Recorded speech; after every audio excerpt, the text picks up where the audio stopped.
que é que achas que nos falta fazer a todos? Que caminho é este que temos de trilhar? Que caminho escolhes seguir? Se nós perdermos o olhar da beleza das pequenas coisas, já fomos. Ou seja, temos que continuar a escutar e a ver a beleza nas coisas. Sendo que depois a beleza é uma coisa de cada um. E eu acho que é sempre sobre as pessoas. Não se faz nada disto... Por muito que a pessoa reflita ou tenha mundo interior, acho que é sempre sobre as pessoas que tu escolhes para ti, ou as pessoas que tu decides não parar de conhecer, as pessoas com que tu rodeias. Não tenho uma coisa infalível, mas parece-me que é sobre as pessoas, sempre, sobre escutá-las, sobre tê-las por perto, sobre quem tu escolhes, com quem tu escolhes trabalhar, com quem tu escolhes estar. Mas também a curiosidade sobre as outras pessoas. Furar a bolha. Sim, totalmente. Porque não é só sobre, outra vez, aquilo que tu já conheces.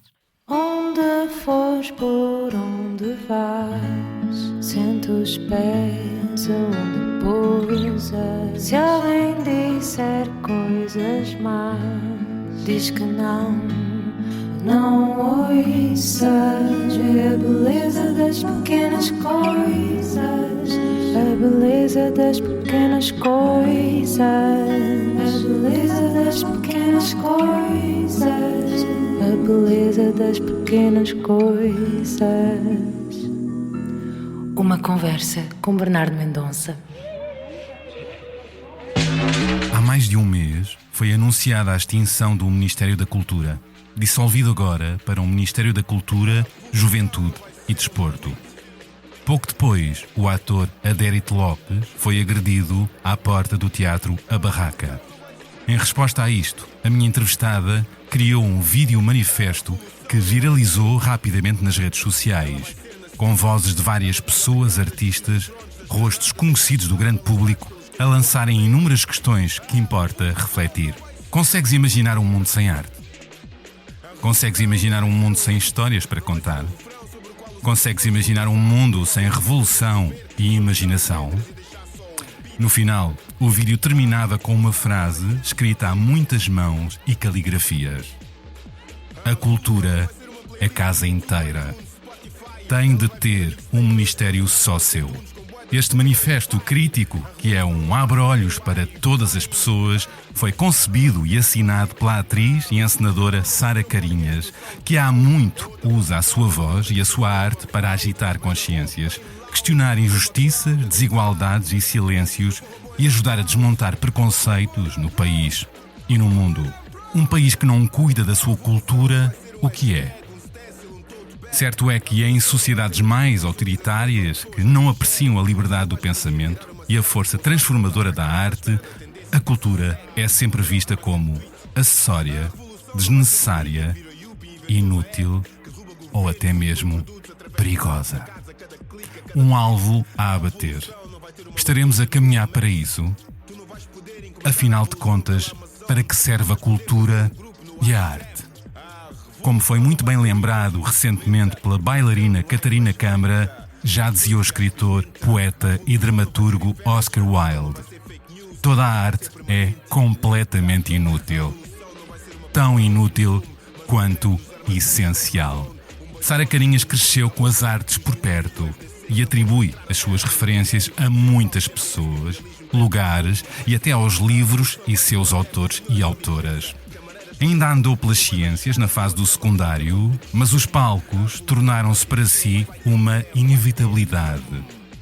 Consta que uma breve conversa com a coreógrafa Pina Bausch terá sido fundamental para Sara ganhar coragem de se libertar das amarras do conforto e voar para longe.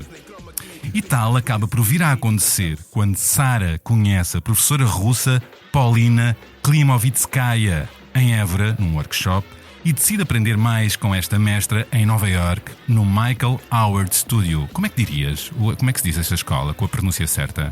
Michael Howard. Disseste muito bem. Muito bem. Fê-lo com o dinheiro que ganhou em 2008 com um prémio no Estoril Film Festival pela sua interpretação no filme Coisa Ruim, realizado por Tiago Guedes e Federico Serra. Vou querer saber como foram esses tempos formadores na cidade que nunca dorme, onde nascem e morrem muitos sonhos. O que mais aprendeu nesta fase sobre si e os outros?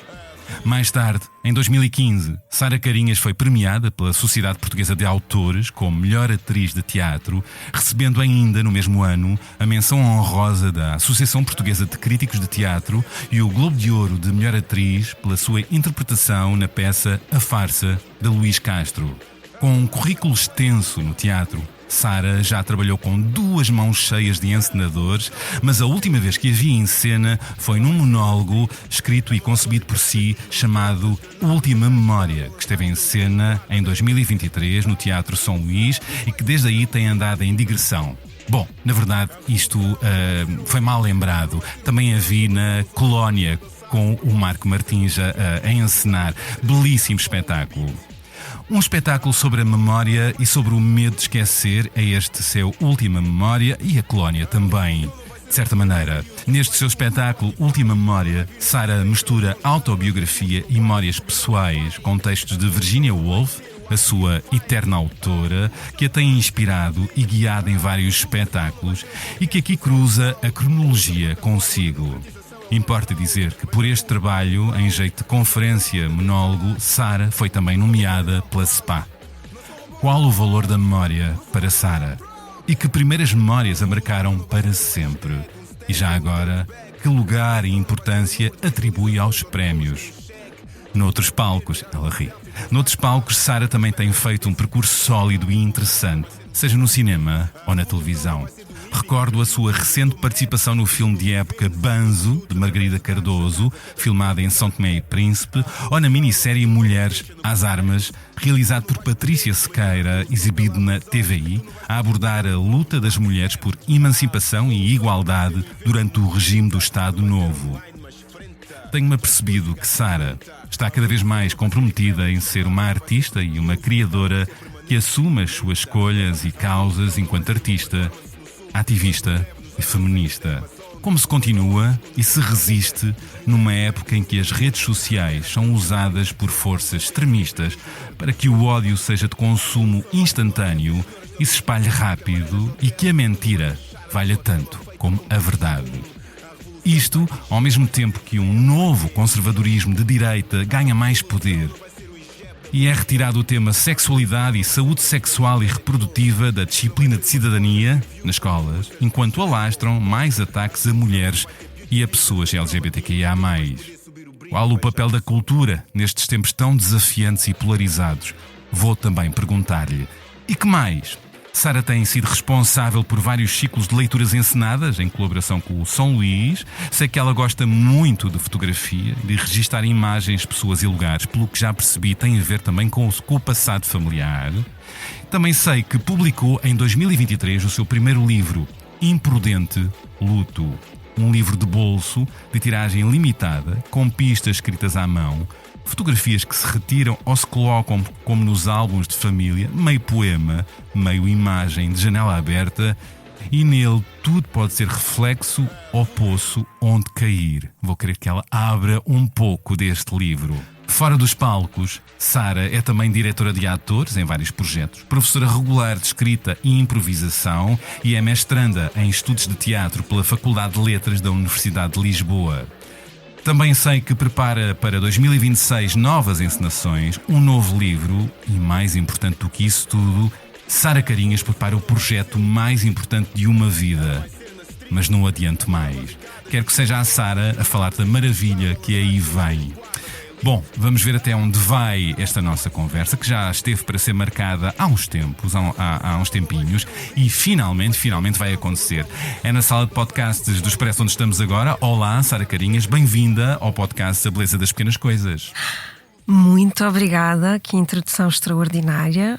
Eu, se estivesse a ouvir, queria ouvir essas perguntas todas e todas essas respostas. Passaste por um mundo fantástico de reflexão, na verdade, sobre o mundo. Achei sobre o muito mundo bom. E sobre ti, a refletir sobre o mundo. Sim. E nas tuas vivências. Sim. Tudo se mistura, não é? Completamente. Não é dissociável uma coisa da outra. Muito obrigada. Obrigado por teres vindo.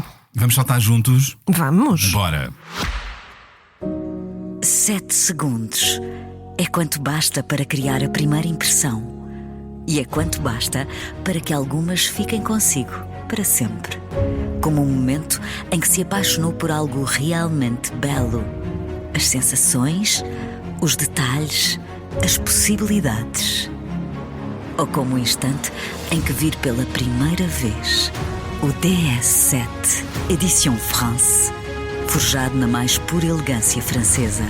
Como quando entrar a bordo e se envolver com o interior em alcântara preto, com pormenores em dourado e carmim. Uma experiência absolutamente única. Descubra a nova Edition France em dsautomobile.pt. Bastam 7 segundos. Começo por esta campanha viral que concebeste para as redes, que juntou vários artistas com a máxima: a cultura é casa inteira. Tem de ter um ministério só seu. Um país e um governo que não cuida da cultura e dos seus artistas, o que é? É pobrezinho, é pequenino, e ao mesmo tempo é sempre uma tentativa vã, eu acho, dos governos que tentam silenciar artistas ou pessoas que se tentam expressar dessa forma. Na verdade, acho que é sempre vão, porque nós não desaparecemos. Mas já está estudado que é das primeiras coisas que se quer que desapareça, não é? Porque o lugar da arte é um lugar que faz as pessoas imaginar outras hipóteses de mundo e de verdade, ou de mentira, ou de realidade. Ajuda as pessoas a imaginar, a pensar. A pensar, obviamente, a refletir, às vezes a unir coisas que estavam desunidas ou a fazer o contrário. E por isso é que é perigoso. Além disso, é um sítio a partida de comunidade, que é outra coisa que às vezes está em desaparecimento. Que junta, não é? E então percebe-se que é a primeira coisa que sofre propositadamente. Em que alturas?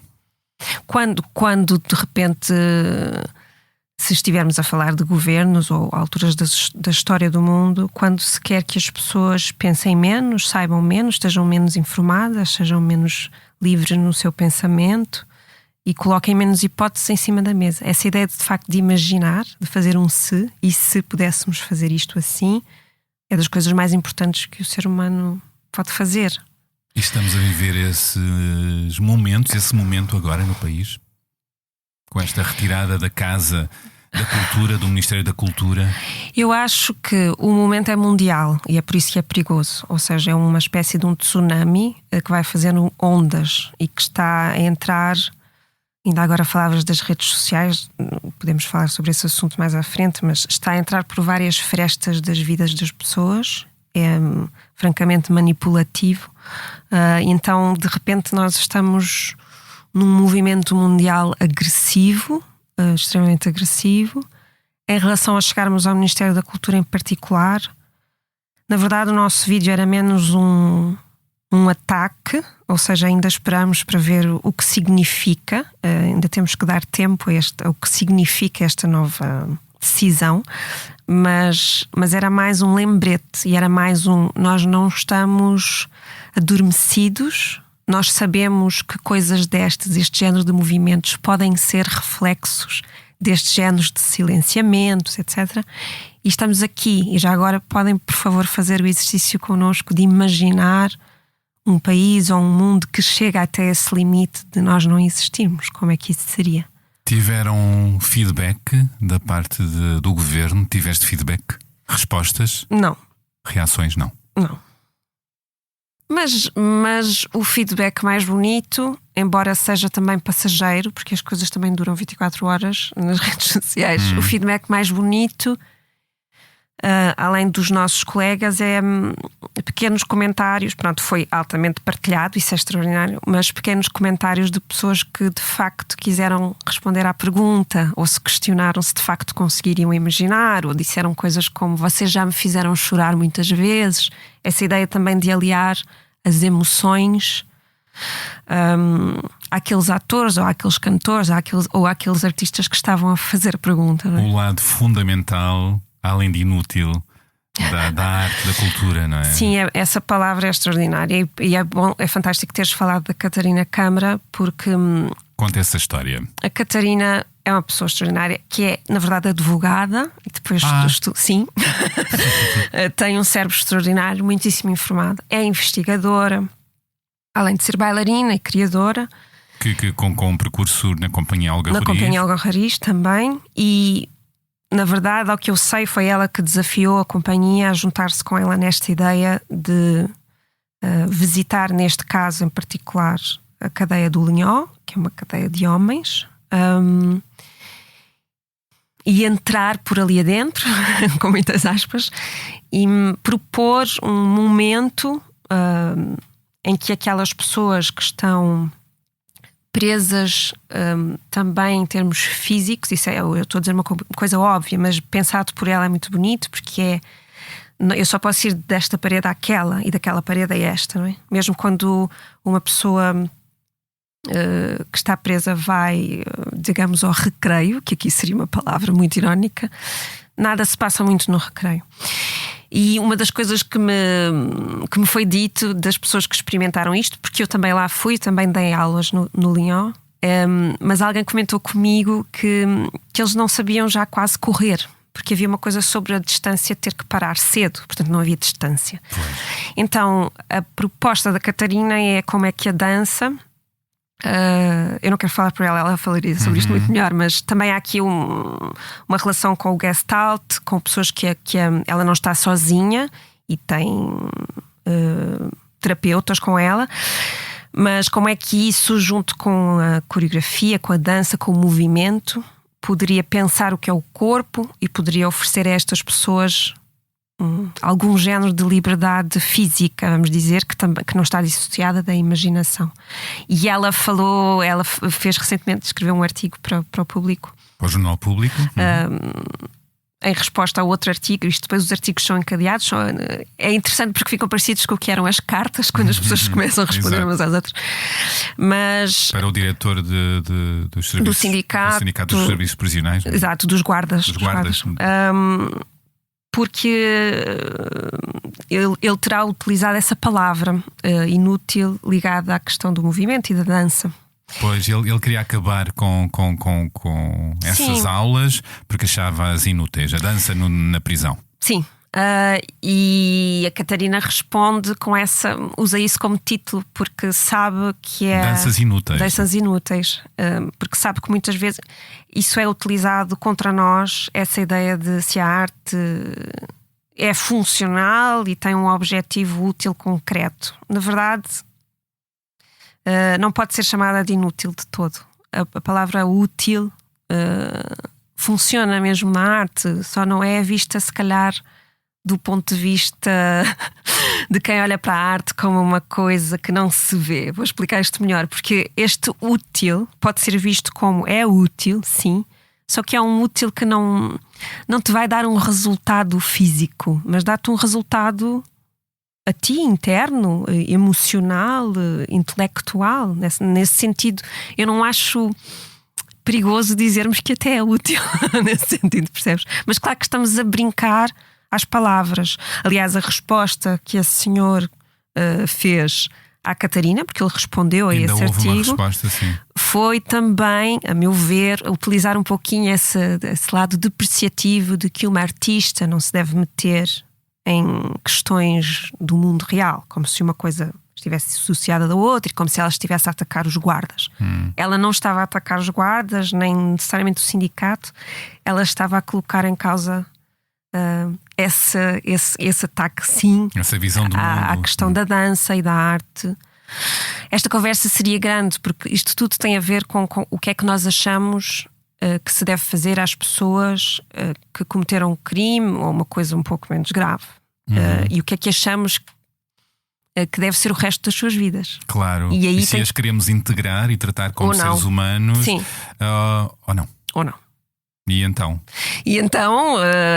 É por isso que eu te dizia que a conversa é longa. A Angela Davis escreve e fala sobre isso extraordinariamente. Ela até nos veio visitar. Verdade, estava sorte. lá no teatro. E é um olhar muitas vezes muito radical para muita gente. A ideia de... Aliás, ela é contra as prisões. Ela é contra as prisões, mas essa ideia de como é que podemos imaginar os seres humanos, para já, seres humanos como uma coisa maior que não faz com que uns sejam...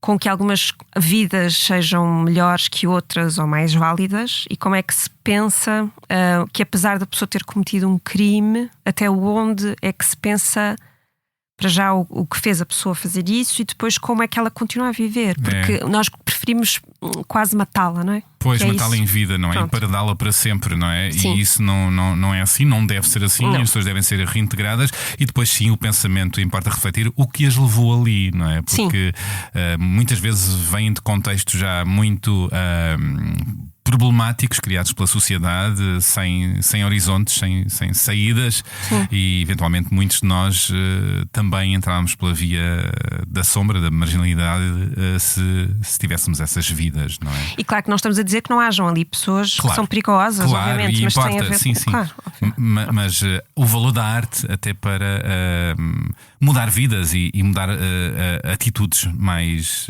eu posso dizer, eu quando dei lá aulas fui extraordinariamente surpreendida. Foi? Sim. Eu sou sempre quando dou aulas. Pois, todos nós vamos com preconceitos. Sim, alguns medos.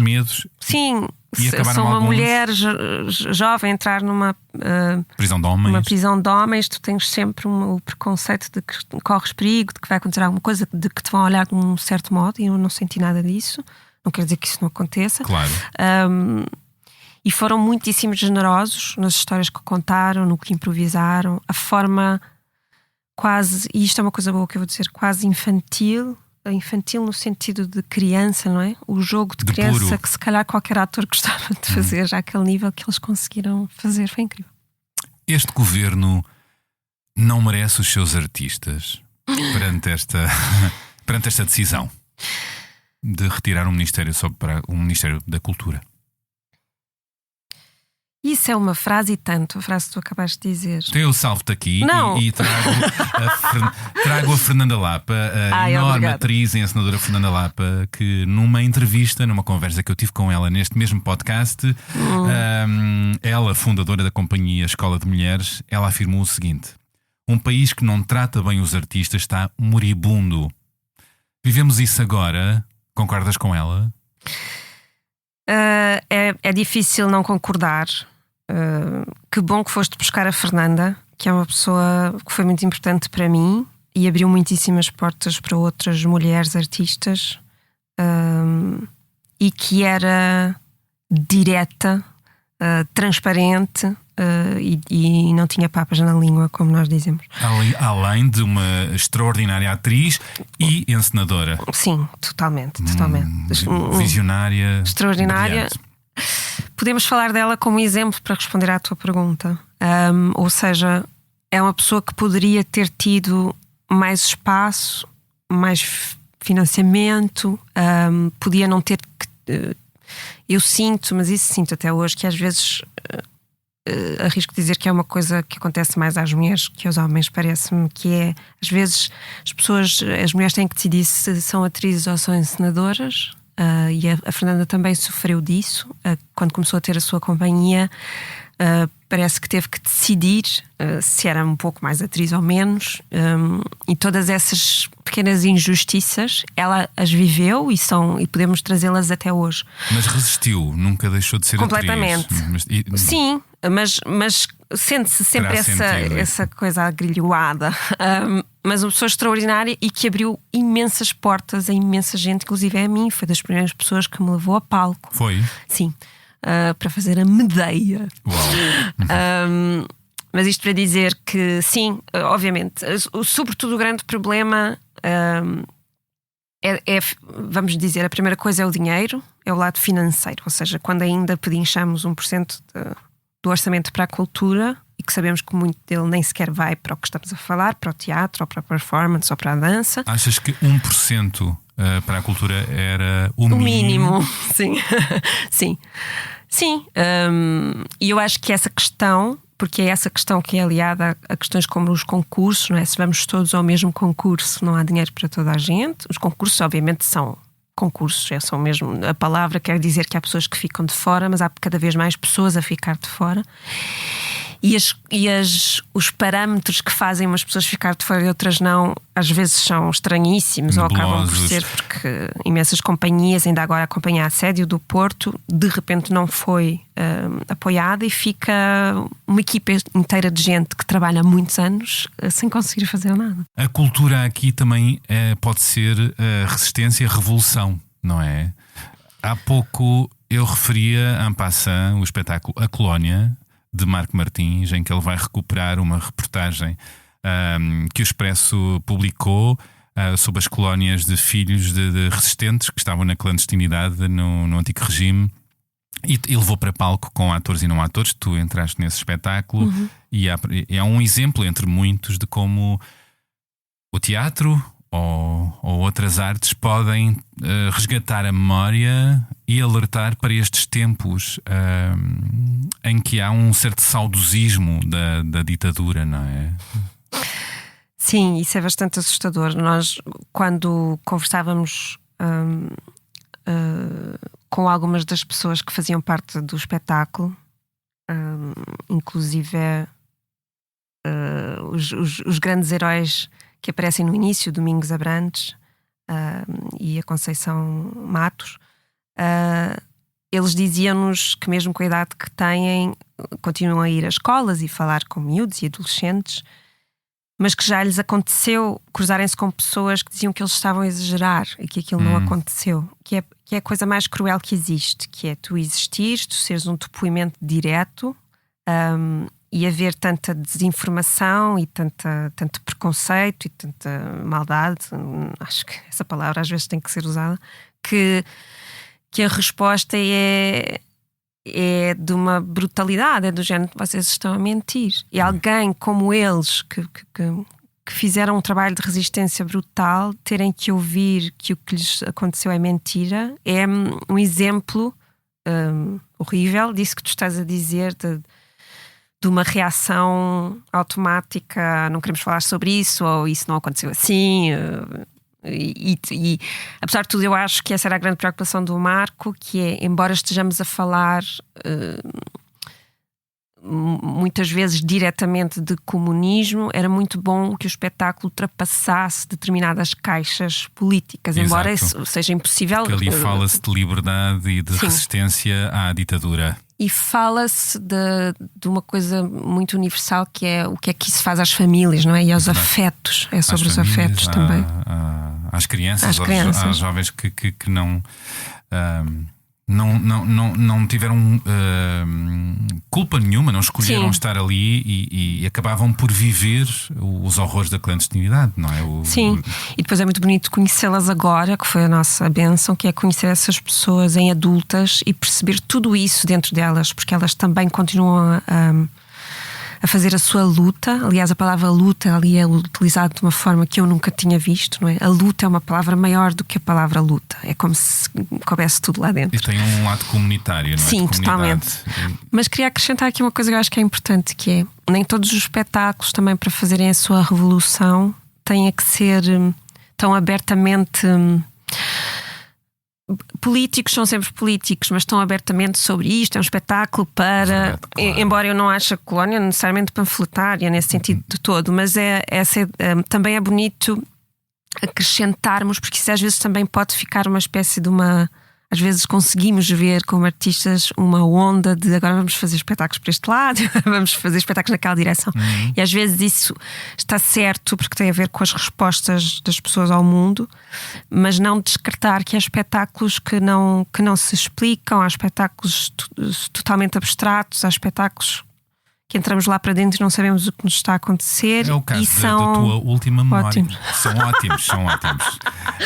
E a última memória Bom também fala de memória de outra maneira distinta, não é? Porque misturas memórias tuas, alguma autobiografia, cruzas com contextos de Virginia Woolf, e são fragmentos, e também convocas o público a partilhar.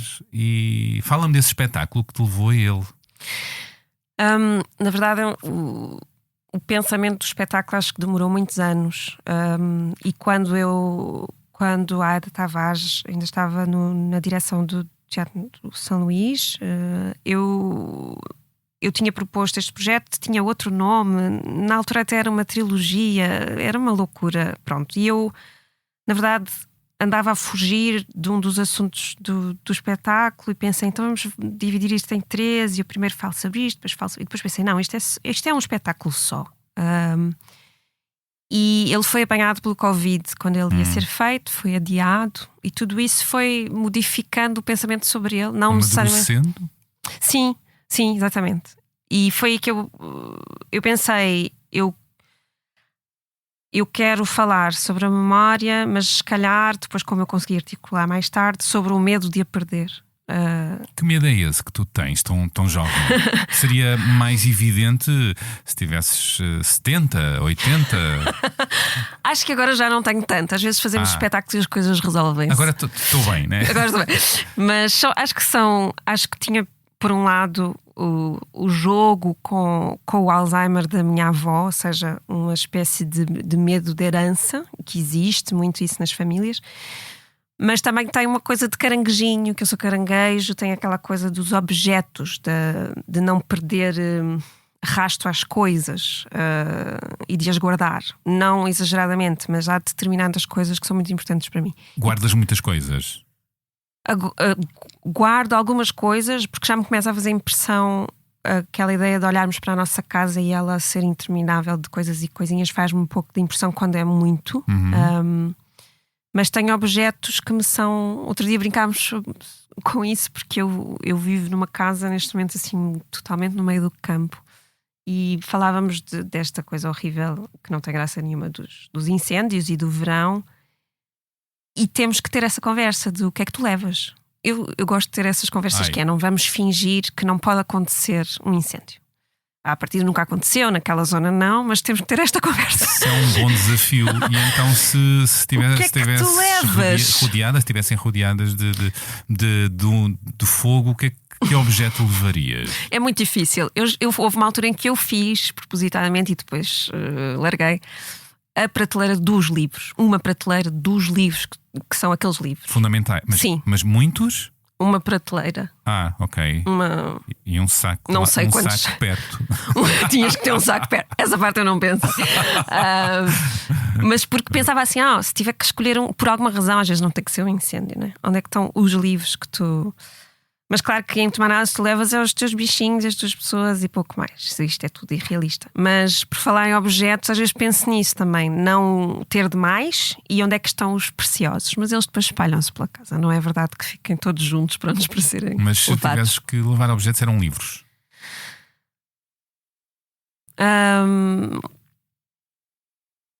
Se calhar eram alguns livros, sim. Um deles, há pouco falaste da Pina Bausch. Ela deu-me uma grande prenda que foi um livro de fotografias dos espetáculos dela, um dos vários, em que de repente eu pensei que bonito, deixou-me um livro, e estava a folhear e ela escreveu no meio de uma das fotografias lá de dentro, quase imperceptível, uma mensagenzinha muito pequenina para mim. E esse livro é daqueles que tu pensas assim, não dá para comprar outro. Porque livros há muitos, mas livros que têm dedicatórias ou que te foram dadas numa ocasião. Pronto, mas para voltar à última memória, os livros e as fotografias, que são os outros objetos para mim que brincam com a nossa memória, são os objetos que eu pus no espetáculo, porque tem tudo a ver comigo e com aquelas coisas que eu guardo, que eu acho importante ter e recuperar. Eu lanço-te a pergunta de alguma memória importante que te ficou dos primeiros anos de vida.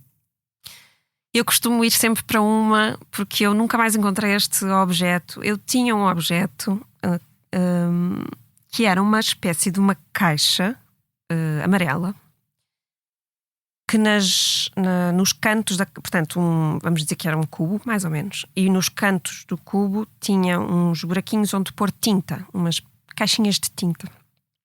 E no meio do cubo tinha uma tampa que se levantava, punha-se um papel lá para dentro, fechava-se a tampa e depois tinha uma espécie de uma roldana que fazia o quê? Fazia com que a folha girasse lá dentro e as tintas fossem libertadas aleatoriamente. Giro. Então, quando a folha saía sempre um desenho diferente.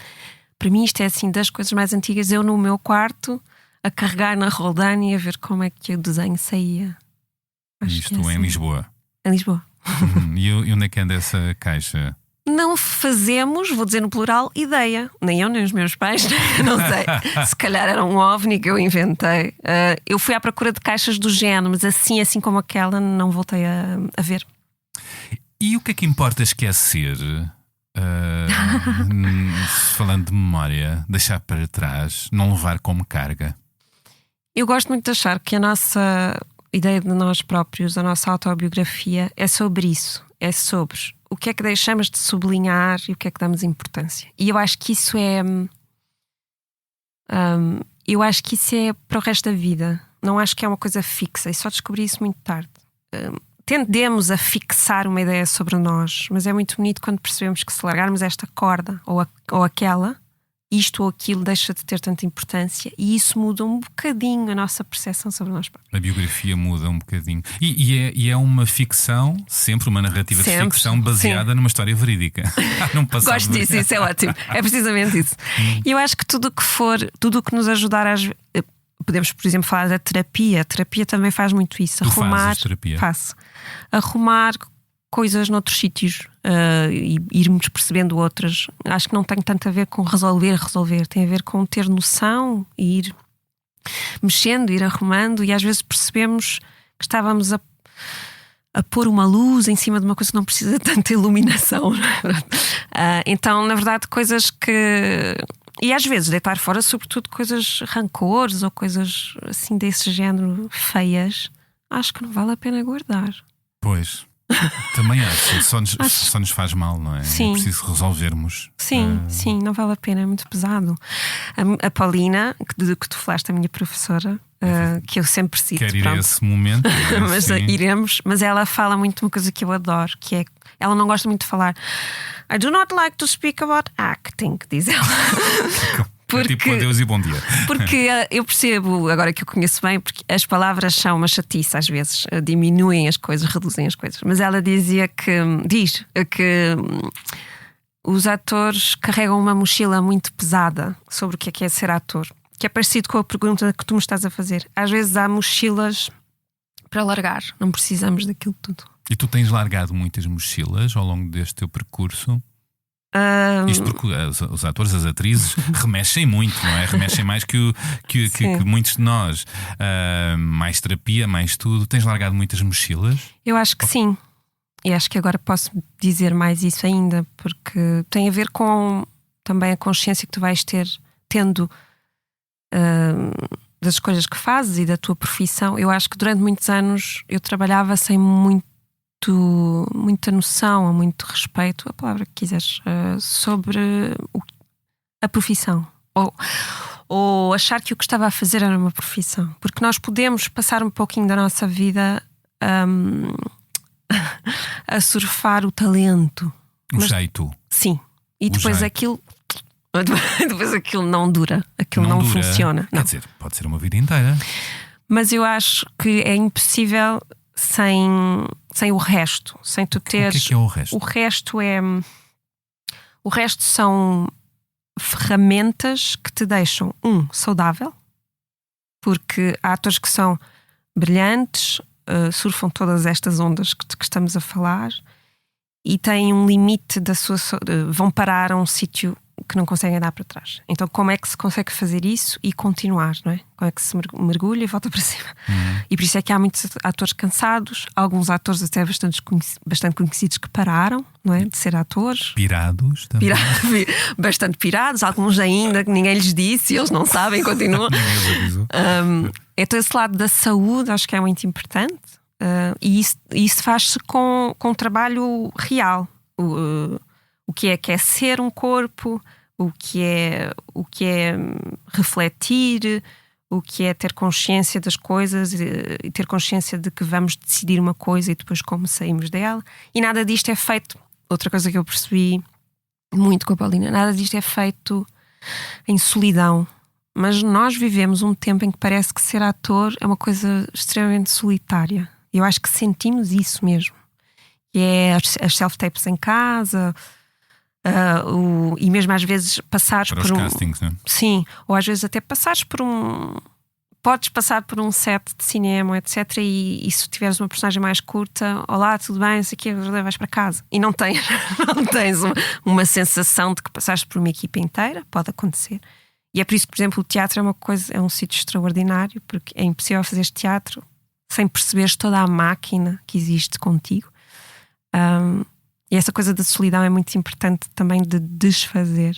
Pois. Perdi-me completamente sobre onde é que estávamos a conversar. Estavas a falar da escola, não é? A importância da escola para te dar mais camadas. Imagino que te dê mais ferramentas, mais camadas, expanda também as tuas capacidades, não é? As potencie também. E depois há uma coisa muito importante que eu acredito, que é como é que também te aproximas de ti. Ou seja, eu não acredito que eu faço de Julieta. Eu acredito que existe uma história escrita que eu posso tentar compreender. Eu vou ser sempre a Sara, a fazer aquilo que assusta o governo, que é, e se eu não pudesse sair do meu quarto e tivesse um pai não sei o quê, que não quer que eu case com não sei, faço uma espécie de SES que tem um limite, não é? Se eu fizer de serial killer, há um limite para o meu se. E se eu matasse pessoas? Há um limite para o que o meu corpo consegue fazer, para o que o meu intelecto faz. Mas eventualmente esse limite é mais além do que eventualmente um ator ou uma atriz imagina no seu ponto de partida quando começa, não é? A trabalhar esse papel, não? Nós vamos-nos sempre esticando, eu acho. Vamos-nos esticando. Tens esticado muita corda ou mais nos últimos anos? Menos, porque tenho mais noção dos meus limites. E isso é fantástico. Isso é interessante. Ou seja, com mais noção dos limites consegues potenciar-te mais. Sim. Parece por uma exemplo, contradição, mas eu tive imenso amor pela farsa de que tu falaste, porque trabalhar com o Luís Castro é uma experiência única e muito exigente. E, por exemplo, aí eu não soube os limites do meu corpo. Ou seja, poderia hoje em dia eventualmente fazer a farsa com mais saúde, lá está, com menos dores de costas, com menos problemas de coluna, com mais ferramentas. Fisioterapia. Nesta nossa conversa desarrumada, dando-lhe um pouco de ordem só cronológica, há esses dois momentos que eu relatei, este conselho da Pina Bausch para ousares sair da tua zona mais segura, não é? E depois a Paulina, grande referência que te leva aos Estados Unidos. Duas das várias pessoas que te foram determinantes para ti, estas duas determinantes, não é? Sim, e ligadas de uma forma muito bonita, porque eu acho que não há cá coincidências neste mundo. E a Pina, quando me disse tens que sair daqui e deixar de ser tão protegido. Ela conhecia-me há 5 segundos, temos que dizer esta parte. Mas soube ler o teu contexto, não é? Foi inacreditável. Tens que sair daqui e deixar de ser tão protegida. Eu, quando tinha a tua idade, fui para Nova Iorque, não sabia falar inglês, fez muito bem, foi muito importante para mim. E eu guardei aquilo com tudo o que eu tinha. Pensei, hei de ter Alzheimer e lembrar-me desta frase. E eu não conhecia a Paulina nessa altura. Tempos depois conheci a Paulina num workshop em Évora, junho, verão, a achar aquela pessoa extraordinária, não percebia o que ela estava a pedir e isso fascinava-me, porque achava que ela era uma pessoa muito diferente de tudo aquilo que eu conseguia aprender aqui. E tomo a decisão nesse workshop de que vou atrás da Paulina para onde ela for, que era Nova Iorque. Num desses dias eu faço anos, que é dia 30 de junho, estamos a fazer o workshop, é o meu aniversário, morre a Pina Bausch nesse dia, no dia em que eu decido que vou atrás da Paulina. Estas coisas não só para mim, só para mim é que faz sentido, mas é como se fosse assim uma passagem qualquer de testemunho e de dar-me alguma coragem para o fazer. Precisaste, naquele momento, de ouvir aquelas palavras da Pina Bausch? Precisei e não sabia que precisava. Não sabias? Uhum. E eu penso nela muitas vezes, e hoje mais ainda. Porquê? Porque penso muito nesse sítio do que é o confortável e o desconfortável e no que é sair. Tenho falado muito, as pessoas mais próximas percebem também do Brasil, que é um país com quem eu. Com quem? Como se fosse uma pessoa, foi ótimo. É uma entidade. Um país ao qual eu me tenho aproximado mais, e onde eu nunca tive muita assim, sensação de. Não é bem de casa, porque podemos ter sensação de casa em lugares e pessoas, mas de pertença, não é? E não quer dizer que eu tenha estado o tempo suficiente no Brasil para dizer isto, mas há qualquer coisa no Brasil que é estúpido dizer o Brasil, porque o Brasil é enorme, mas pronto. Especificamente, por exemplo, no Rio de Janeiro, quando uma pessoa chega ao Rio de Janeiro, chega a Ipanema, vai andando, chega à praia, olha o Morro dos Dois Irmãos e pensa, realmente há qualquer coisa em lugares como este que nos remetem à nossa dimensão e nos abraçam.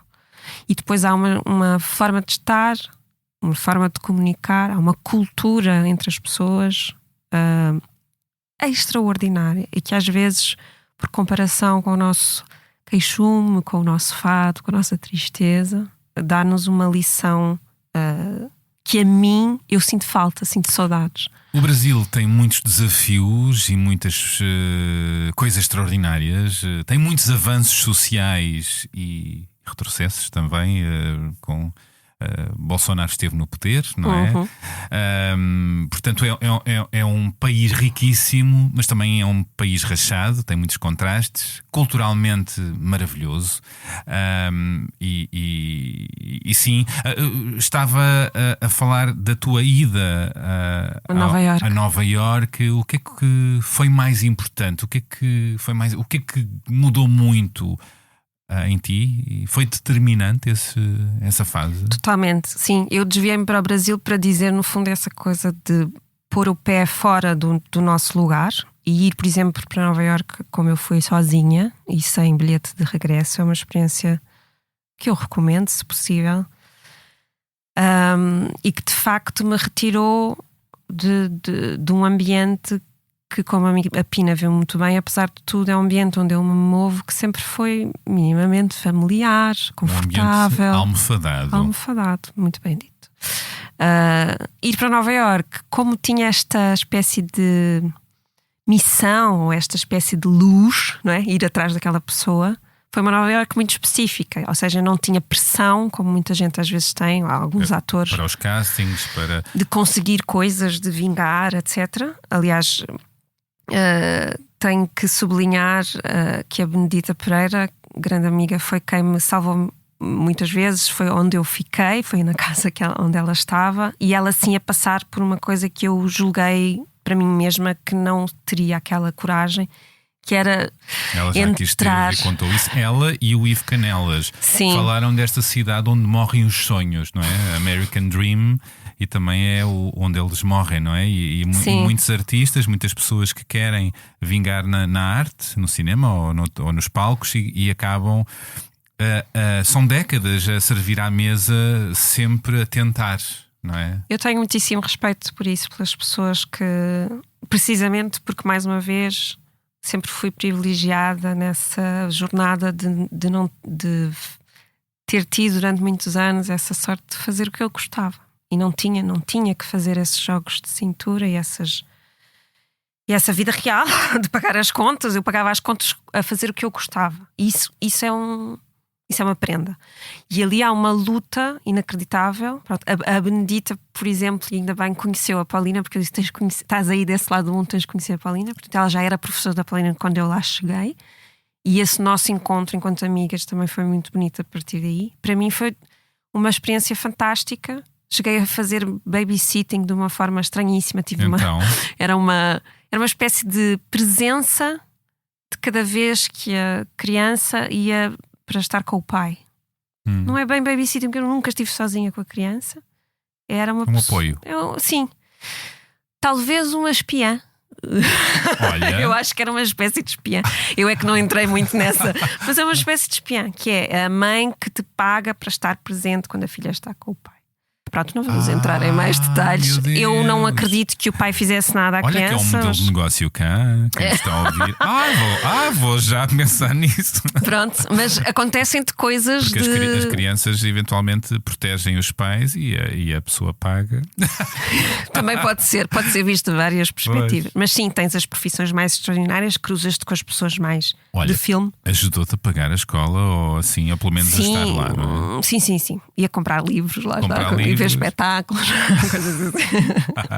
Sim, e ajudou-te a perceber que tipo de atriz querias ser e pronto, querias seguir. Sim, a Paulina foi muitíssimo importante para mim, precisamente para me tirar mochilas das costas. Ou seja, quando as pessoas me perguntam, mas afinal o que é que ela ensina? Exato. Eu acho que é sobre tirar de ti o que não te serve.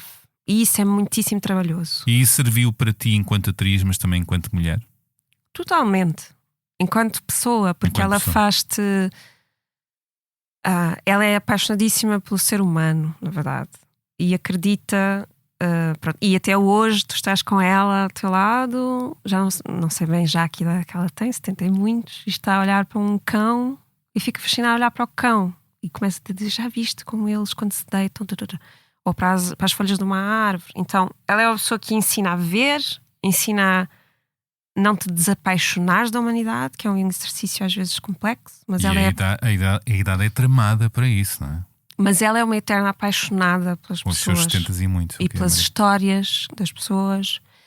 E então ela ensina-te uma espécie de amor pela tua profissão, de amor pelos outros, porque tens que olhá-los de frente, mesmo quando não gostas ou quando queres ser preconceituoso em relação ao outro. Ela ensina-te a não olhar dessa forma. O músculo da empatia. O músculo da empatia. Mesmo perante pessoas que tens alguma que há alguma coisa de pele. Tens que ter. E por isso é que também aprendes a fazer perguntas como tu fazes. Fazer perguntas é muito bom. Porque aprendes a fazê-las, que perguntas queres fazer, e ao mesmo tempo é assim que descobres muita coisa. Não através da afirmação ou de saberes perfeitamente o que é que se passa ali, mas isso e o que é que isto quer dizer. Falta-nos isso enquanto pessoas, cidadãos. Totalmente, fazer perguntas. Ouvir, escutar, perguntar. Sim, escutar é a grande palavra a desaparecer. E fazer perguntas. E depois só acrescentar uma coisa muito bonita, que ela faz um trabalho que ela chama de Kinetic Mind Practice, só porque não encontrei outras palavras. Mas que é muito extraordinário, que é pensar também noutra coisa que acho que está a desaparecer, que é como é que nós nos relacionamos com o nosso corpo. Um corpo que não está dissociado de coisas invisíveis, microscópicas, mas também ligadas à nossa ancestralidade, ligadas ao cosmos, não é? Há uma espécie de um trabalho ali também muito... E não é nada abstrato e não é nada shanti-shanti, como nós dizemos. É uma coisa que depois se descobre. Uma kombucha pelo meio. É uma coisa que se descobre que é muito concreta e muito difícil de trabalhar. Acho que é onde as pessoas têm mais dificuldade. É esse trabalho de escuta interna, concreta, quase física de nós. O que é que mais te move enquanto atriz? Enquanto criadora? Às vezes são coisas diferentes, mas eu diria que contar histórias é sempre a base. Contar alguma história. Acho que pode desaparecer tudo que nós não vamos deixar de querer contar ou saber a história de alguém. Então é tudo sobre histórias. Tanto que se prestarmos atenção a todas as séries que engolimos e os filmes, há de haver um sítio em que diz baseado num livro, numa história. Não sei. Há sempre a história primeiro. Mesmo que a história seja um pormenor de uma história. Eu acho que isso é sempre o que move. Ou contar uma história, ou ir atrás dela e ver como é que a podemos reproduzir ou produzir. Uma história que te bata, não é? Sim, que diga alguma coisa. A ti. Às vezes pode ser uma pergunta, mas que também tem por trás algum assunto que tu queres. Reconheces-te naquilo que eu disse na introdução sobre ti, enquanto criadora, que estás cada vez mais próxima de ti nas tuas escolhas e no que fazes, e no que queres também convocar os outros a pensar, e nos papéis que vais aceitando? Acho que sim. Isso é o que se deseja, se puder. Muitas vezes É um privilégio, um lugar de privilégio. É, totalmente, porque muitas vezes só tens que trabalhar e precisas trabalhar e não podes escolher, ou não consegues escolher o que fazes. Já te aconteceu numa certa época isso? Sim, mas, por exemplo, encenar para mim é um sítio muito incrível, porque tu poderes escolher o que é que tu pões em cena, para já é uma responsabilidade imensa, mas tens esse tempo, que também é uma coisa a desaparecer na nossa forma de trabalhar, tens esse tempo de encontrar alguma coisa. E sim, eu desejo que sim, que esteja mais próximo de mim, mesmo que de repente eu conte, porque muitas vezes os meus trabalhos têm partido ou de coisas minhas ou dos intérpretes, como quando eu ensinei o Limbo, que era um espetáculo que à partida tinha histórias que não eram minhas, mas que partiam muito das pessoas com que eu estava a trabalhar. Eu acho que mesmo que eu trabalhe histórias que não são autobiográficas, há de lá estar sempre um bocadinho essa olhar. Eu apanhei uma frase tua que era assim: o que eu faço é o que eu sou. É isto, não é? Sim, porque eu acho que quando tu puseste tudo numa mesma máquina ao início, na introdução, que foi muito bonito, tudo na mesma, não é? Que eu acho que é isso que as pessoas são. É impossível dissociar quem tu és do teu trabalho. É tudo a mesma coisa. E és cada vez mais tu nos trabalhos em que te envolves. Esperemos que sim, sendo que esse tu é a grande questão que eu te estava a dizer há pouco, porque esse tu é muito bom que esteja em movimento. Pois, então, em questionamento. Também não fixar o que é isso, porque às vezes tu informas-te sobre ti precisamente quando estás a fazer outras coisas. E nos contrastes, nas criações, há sempre uma relação obsessiva de amor-ódio, prazer-dor, luz-sombra nas criações em que te envolves, encenações? Eu acho que não vejo isso assim. Acho que há momentos, sim, que sobretudo de dúvida. Há momentos de dúvida, mas tento que não haja dor. Ou seja, claro que isso existe, mas eu acho que o mais bonito é tu perceberes que linguagem é a tua, mesmo que essa linguagem vá para zonas mais duras.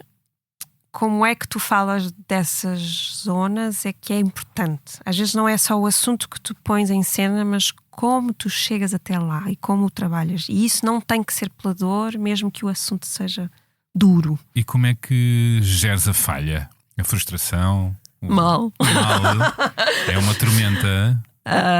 Giro muitas vezes sozinha, quando às vezes não tens que gerir sozinho, podes fazer isso em conjunto. Sendo que, por exemplo, a Última Memória foi a primeira vez que eu experimentei, eu acho, dessa forma assim muito consciente, trabalhar com toda a gente à mesa. Ou seja, é um monólogo, supostamente é escrito por mim, encenado por mim e tal. Sim, mas não foi feito em solidão. E houve momentos que eu aí fiquei um pouquinho orgulhosa dessa capacidade, que é quando alguém punha em causa muito, por exemplo, em cima da estreia, que uma coisa não estava a funcionar. Tu tens que ser justa com a tua proposta, que é: vamos fazer isto em conjunto, vamos pôr em causa em conjunto uma coisa, então vamos mesmo abraçar a falha. Aí em conjunto é mais interessante. Eu acho que é. Não está a funcionar, então vamos fazer de outra forma. Ok, não funcionou na mesma, vamos experimentar outra coisa. Muito bem. E às vezes. Mas nem sempre é possível, nem sempre eu consigo. E dá outra coisa que não se estava à espera. Sim, nem que seja voltar para trás e perceber que se experimentou. Mas não funcionou na mesma, pronto, não faz mal. Sobre o que acabaste de dizer, esta tua passagem para as Américas, para Nova York, em que tu melhoraste o teu sotaque, imagino, não é? Mais ou menos, eu não fiz muito. Não. Porque a Paulina fala super mal, é russa. Portanto, o teu com ela não é necessário. Inglês-russo está do melhor. Não? Sim, talvez seja o melhor que eu tenho. Não, mas não, eu não fiz muito exercício, não tinha que fazer muito exercício, sei fazer, mas eu acho que nós somos os melhores aldrabões do mundo. Os atores e as atrizes. És uma grande aldrabona, sim, Sara? Sou uma aldrabona profissional. Uau! Uau, isso é muito interessante. Sobre aldrabices, tenho aqui um áudio que eu gostava que ouvisses e depois respondesses. Estás preparada? Não. É o ideal. Olá, Sara! Espero que te estejas a divertir nesta conversa.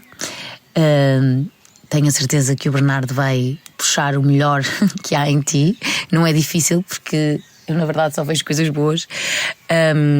E ainda bem que ele me deu este privilégio de poder falar um bocadinho sobre ti e sobre a nossa amizade.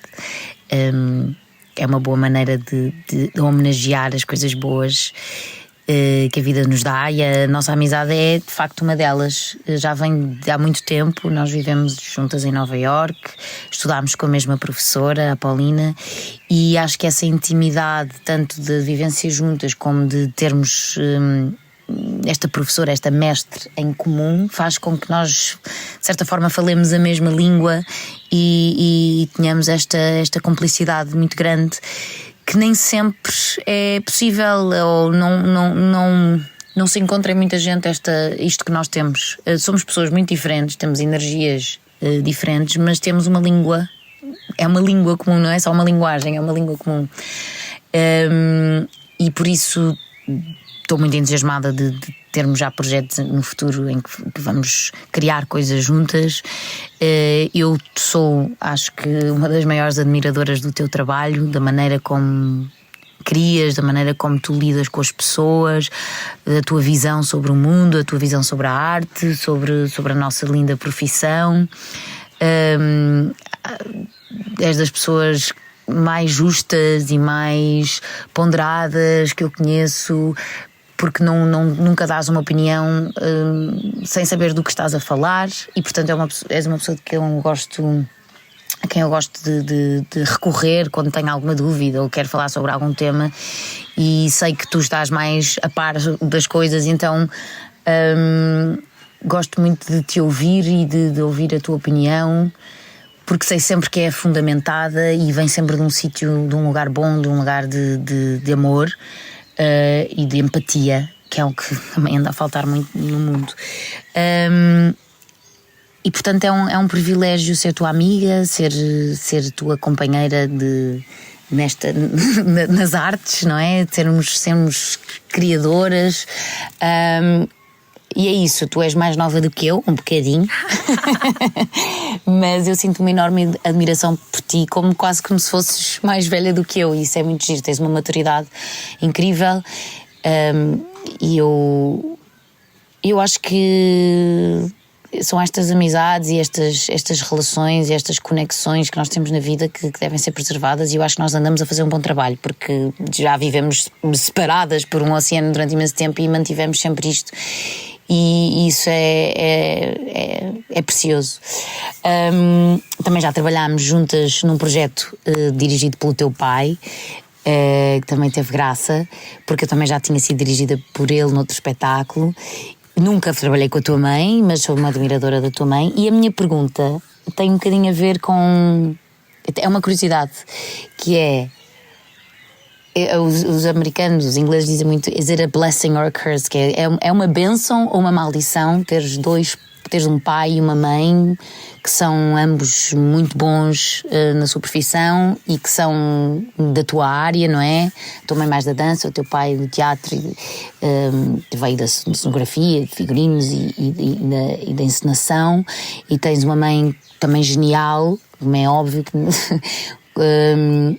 e já pudeste trabalhar com os dois, mas pergunto-te se tu sentes que é uma bênção, que é uma maldição, que é um bocadinho dos dois, se sentes que isso influenciou o teu caminho, que se influencia a maneira como as pessoas olham para ti, e se para ti pessoalmente... O que é que tu sentes em relação a isso? Porque eu acho que não é... Nem estou a falar daquela questão dos filhos das pessoas conhecidas terem mais acesso aos bons papéis ou a um percurso melhor, porque eu acho que isso tu já provaste que não é por seres filha de quem és, meu Deus, já nem sei falar, seres filha de quem és que tens o teu percurso, até porque o teu percurso é diferente do teu pai e da tua mãe, mas tenho essa curiosidade e acho que há um tema engraçado de perceber o que é que isso pode ou não influenciar o teu caminho. Pronto, e é isso, e adoro-te e estou doida para ouvir esta conversa, porque tenho a certeza que vais dizer coisas muito inteligentes e sempre com o coração no sítio certo. Um beijinho. Bom, acabámos de ouvir a atriz Benedita Pereira, que gravou este áudio da Ilha das Flores. Aliás, ouvem-se passarinhos, não sei Sim, se deste que conta, beleza. no arquipélago dos Açores. Aliás, não conheço a Ilha das Flores, quero muito. Ela dá conta da amizade que as une com a Sara há muito e da mesma língua que falam desde que estudaram juntas em Nova Iorque com a mestra Paulina. A Sara já tinha dado conta, eu fiz-me de morto. Que é para... Mas olha, ainda bem para a nossa amizade que eu já tinha falado dela, já viste? É Ganhei pontos. Não, pois ganhaste pontos. Que língua será essa? Será o polinês? Benedita deixa-lhe uma pergunta interessante sobre se é uma bênção ou uma maldição ser filha de duas figuras fortes dos palcos que se movem nas mesmas áreas dela. A coreógrafa e bailarina Olga Roriz e o encenador, pintor e cenógrafo Nuno Carinhas. É uma questão mais dos outros do que sua. Vamos ouvir a resposta da Sara Carinhas na segunda parte desta conversa, onde irá ler alguns textos que trouxe, partilhar algumas das músicas que a acompanham e uma outra sugestão cultural. Isto e o que mais surgir. Quem sabe mais surpresas, Sara? Quem sabe? Podem ouvir a partir da manhã deste sábado. Boas escutas.